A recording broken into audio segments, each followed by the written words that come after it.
and then they're really supportive of each other. That's what I like. Yeah. The last scene reminded me of a production we did last year called Shakespeare's R&J. Have you heard of it? Yeah. Yep. There's a beautiful moment in it where all three women are sitting and doing this very distinct needlepoint. Anyway, sorry. Yeah. Go ahead. What are the major gendered traits that you see as making the masculine or the feminine? Well, Go ahead, Lisa. I guess I don't know how to. I'm not sure. Like, we deal a lot with stereotyping. Okay, so we talk about walking. Men take up more space than women. Is that the sort of thing you're looking for? Mm-hmm. Women take up less space, or women's voices are softer and men's voices are louder. Women have more musical notes in their voices. Men have use less of a range. Those are some adjustments that we find work, and then we find things like hair. Putting your hair up, taking your hair down, wearing a hat, covering your chest, wearing different shoes, wearing a button-up shirt. I mean, those sort of costume things really, really help. Cool. Yeah, the theory is that the sexes aren't opposite. They're more similar than they are different. That's the theory, and that's what we're trying to prove in the classroom. So we're not teaching them how to go into drag, which is much more cartoon kind of playing the opposite sex. We're trying to go for what's already there, that's already natural. That's already just, we are what we are. We're all sort of part male, part female. Anthony is a great example, I think, of that. It wasn't cartoony, but changing, bringing his voice up, giggling and adding tiny movement changed him.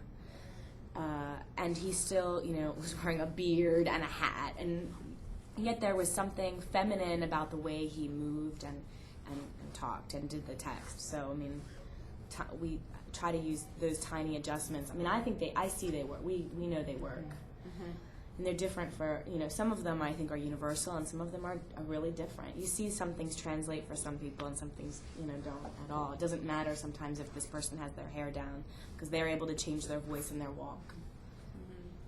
It's really interesting.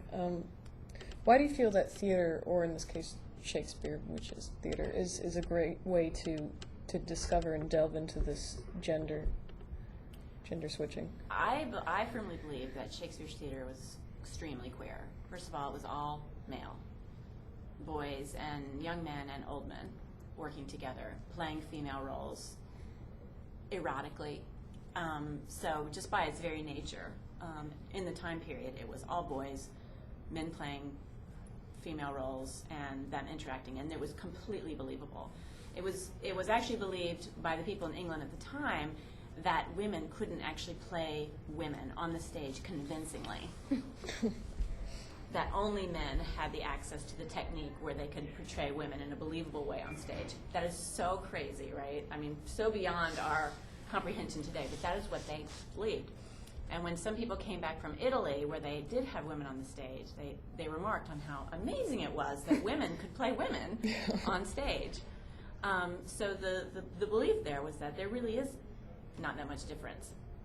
And anatomically, they had a belief that women and men were much more similar to each other. Their body parts were. They believed that the vagina was just an inverted penis inside the body, and that the testicles were the ovaries, and so it was just an inside thing versus an outside thing, and so they believed that the sexes were a lot more similar than we believe today. So very queer. In fact, so radical. Whenever I read As You Like It, I'm always amazed at how out there it is, because you have that crazy moment at the end of the play where Rosalind comes to the lip of the stage, addresses the audience, so she's transgressing a sacred boundary between the stage and the audience. And she's dressed as a boy still, but she's just been married, and she refuses to say what she is.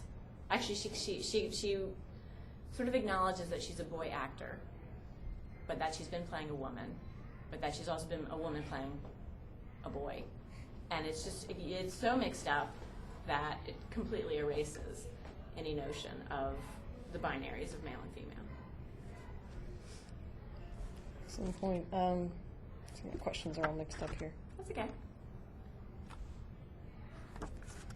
So what attracted the both of you to the theater in the first place, when you first fell in love with Shakespeare or theater or the arts?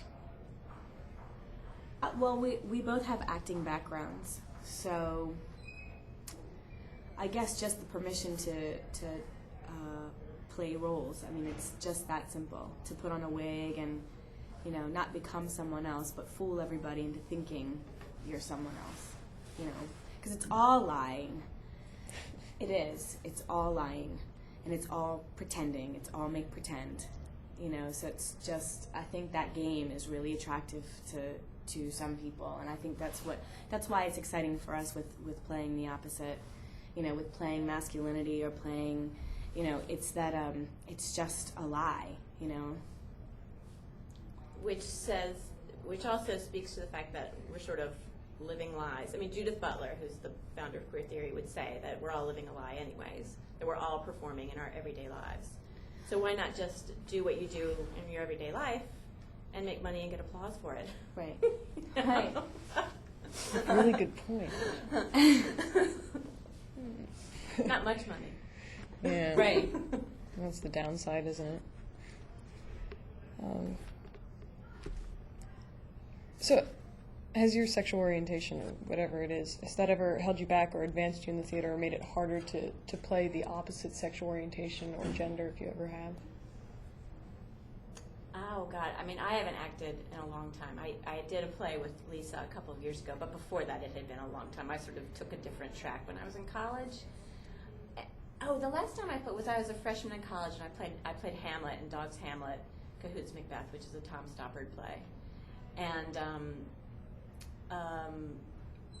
you know, I mean, I'm married with 3 kids, so obviously heterosexual, but that never got in the way. That's just a side thing, you know. Right. No, I don't see any of that getting in the way. I did play. I did Angels in America as my thesis. I did Harper as my thesis role, and she also plays another role, which is a man, Martin, in the script. And so it's just details. It's just. I mean, I think of it as just details. I don't think of my own sexuality at all. It really doesn't have anything to do with it. It doesn't have anything to do with acting, to me. I mean, I just thought of, I'm going to be a heavy-set man because of my own build. So what happens when I bind my chest, where I slick all my hair back, where I take off all my makeup, and put on a suit? How will I walk? How will my voice sound? And all of that. You know, I just thought of how can I be the masculine me? You know, and then say this text, because I don't have to do any work outside of that, because the text is going to be this character. So I'm just going to take care of the physical stuff and say those words, and that's the job, you know. So would you say it would be just sort of like playing any other character? What are the Yes. traits of that character? Yes. Yeah, and again, going back to Judith Butler and some of the other queer theorists, you know, the belief is that everyone is sort of bisexual. Mm-hmm. You know, it's contrary to that essentialist idea that that you're, you know, born straight or born gay, and so if you go into that, it doesn't matter.